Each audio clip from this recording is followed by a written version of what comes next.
ounce.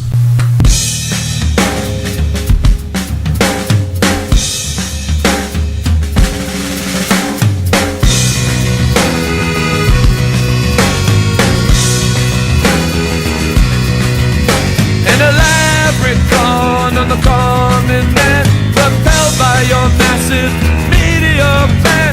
I can see your hostile takeover, greed in your life, turning what I love into what I despise. It's a terror, mass deception, destruction, corruption, and I'm under the assumption the government will function. My appearance as a danger, I'm fearing a stranger, corporation of fear and mind control. They gotta go.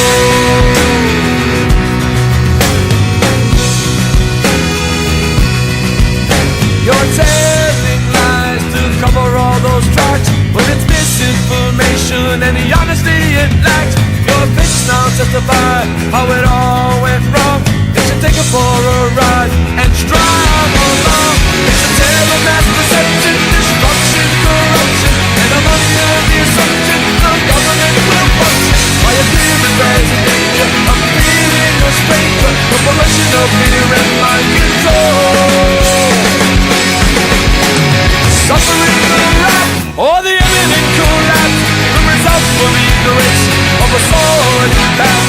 Or I watch it all crash. You're the butcher at long last on the earth for some honesty.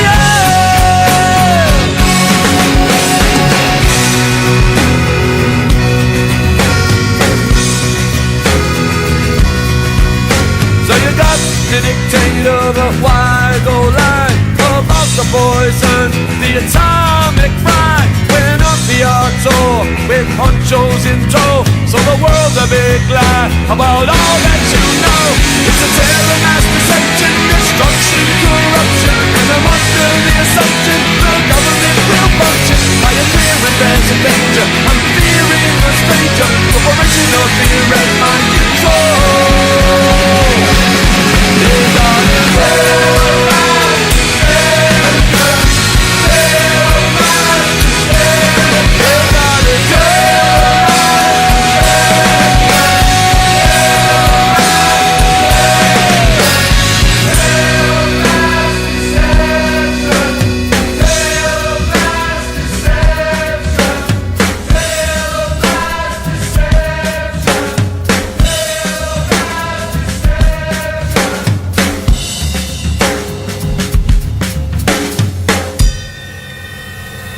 Hey there, bloggers. Please go to our website, www.indianaundergroundradio.com, and blog for free, because that's the closest thing to handouts you're getting from us.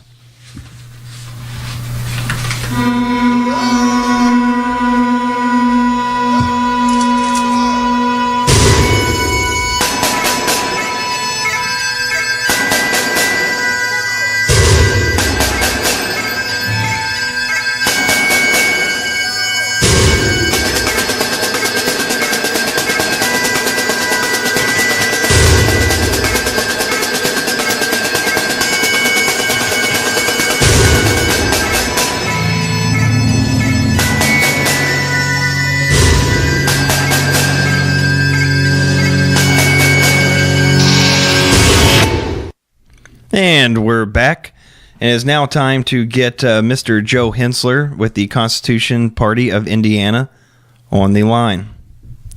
Yes, sir. This is Andrew with Indiana Underground Radio. Hi, Andrew. How are you? Good, sir. How are you? Doing fine. Thanks for asking. Great. I'm here with our co-host, Tyler, and basically wanted you to introduce to the good people of Indiana what is the Constitution Party of Indiana. Sure. The Constitution Party of Indiana is an affiliate of the Constitution Party. The Constitution Party is organized on 7 principles. The first being life for all human beings from conception to natural death. The second is liberty, which is freedom of conscience and actions for the self-governed individual. The third, family, one husband and one wife with their children is divinely instituted. Property, each individual's right to own and steward personal property without government burden. The Constitution and Bill of Rights interpreted according to the actual intent of the Founding Fathers. States' rights, Everything not specifically delegated by the Constitution to the federal government, nor prohibited by the Constitution to the states, is reserved to the states or the people. And American sovereignty. The American government committed to the protection of the borders, trade, and common defense of Americans, and not entangled in foreign alliances. That's, and everything on our platform basically reflects that philosophy, both the state and the national platform. Okay. And so, sir, so would you advise that some of the things you mentioned, like basically gay marriage and abortion, etc., that would not be up to the state? Well, there's mixed emotions on that within the party. Personally, I feel that the federal government has no business in the marriage issue whatsoever, and it should be left to the states. Okay. If it's not contained, if the power to regulate marriage isn't granted to the federal government in the Constitution, then it has no business regulating marriage. Okay. So on that point, I would say that it's a state issue. I couldn't agree.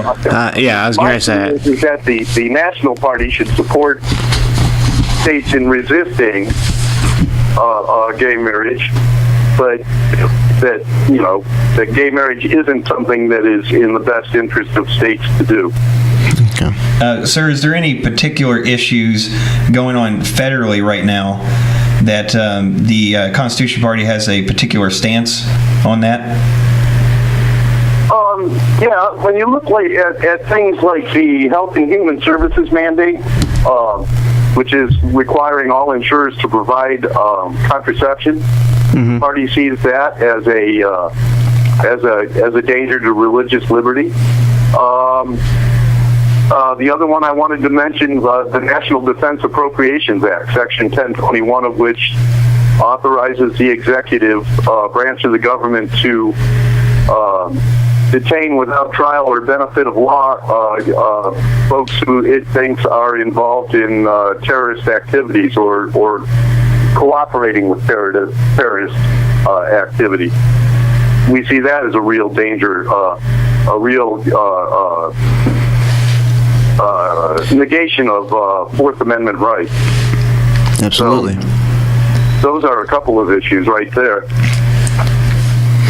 I recently read where apparently the Supreme Court has ruled that police officers apparently have the right to strip search people for even the most minor of offenses or stops for officer safety pat-downs. Let's say somebody who's biking at night without reflectors or something along those lines even. Even goes down to that minor of offense. And apparently they're using that as causality to maybe detain and strip search if they see fit. I believe this was decided by the Supreme Court in early April. Do you have any... That one. You're not sure of that one, sir? I'm not sure of that one, but if that's indeed the case, that's again, granting excessive authority to law enforcement officers. That's quite overbearing. There's no need if somebody's bicycle reflector is missing to conduct an entire search of them. That's not probable cause. Right. Sir, where does the Constitution Party typically stand on some of the hot button issues?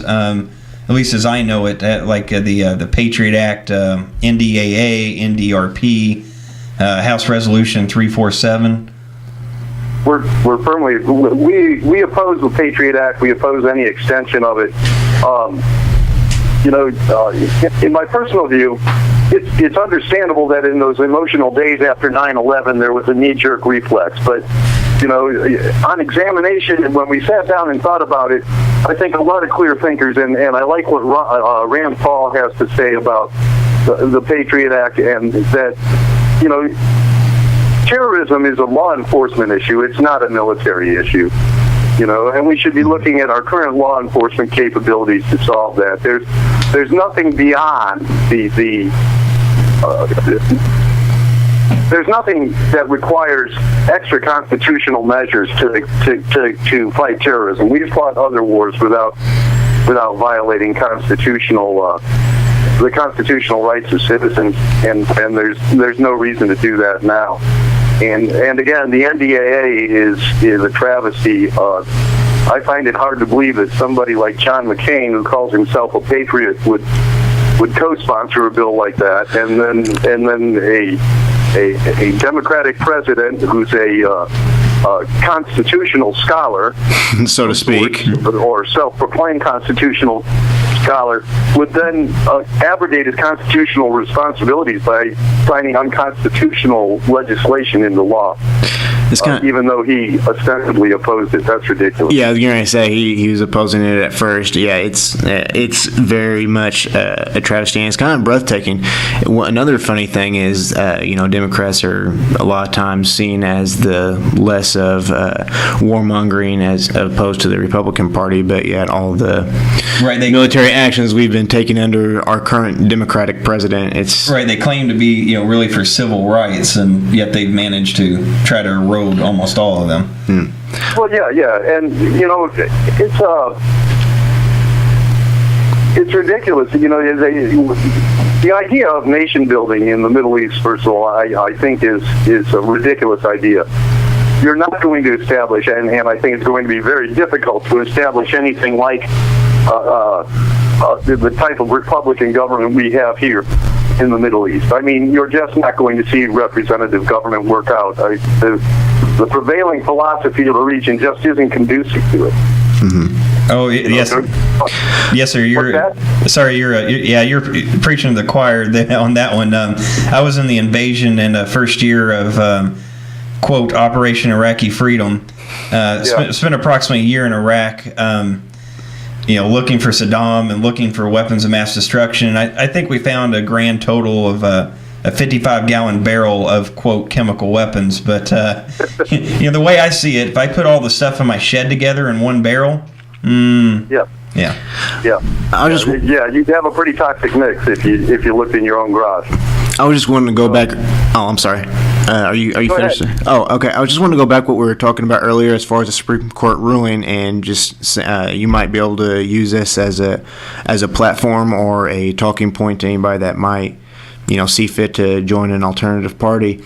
It says right here in New York Times, Supreme Court ruling allows strip searches for any arrest. This is from New York Times. Washington, the Supreme Court on Monday, on April 2nd, ruled by a 5-4 vote that officials may strip search people arrested for any offense, however minor, before admitting them to jails, even if the officials have no reason to suspect the presence of contraband.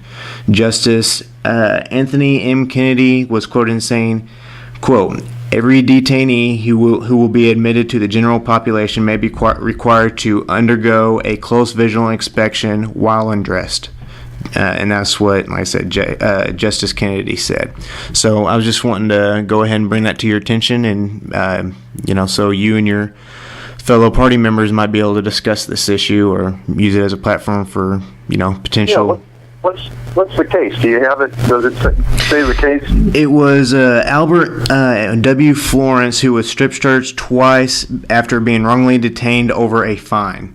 I don't know the exact I have the whole page up here. I don't want to read through all of it, but from what I remember, he kept getting strip searched every time he was basically put to a prison, and they actually kept jumping him around to a few different prisons. By the time it was all said and done, he was strip searched 2 or 3 times and wasn't found. It wasn't found that he had anything on him, but not only that, but it was just for a fine. It wasn't for anything that would be considered a major offense. So, excuse me? I'll look into that. Oh, okay. Absolutely. Like I said, just thought that might be something that you'd like to look into. It looks to me... Yeah, I'd have to look into that more to really comment intelligently on it. Yeah, he looks like he was actually going into a jail, though, wasn't he? Yes, he was. Like I said, though, as far as the ruling, it says no matter how minor the offense, even, which is the key phrase that really would concern me. Yeah, and they're talking about a nun was strip searched after an arrest for trespassing during an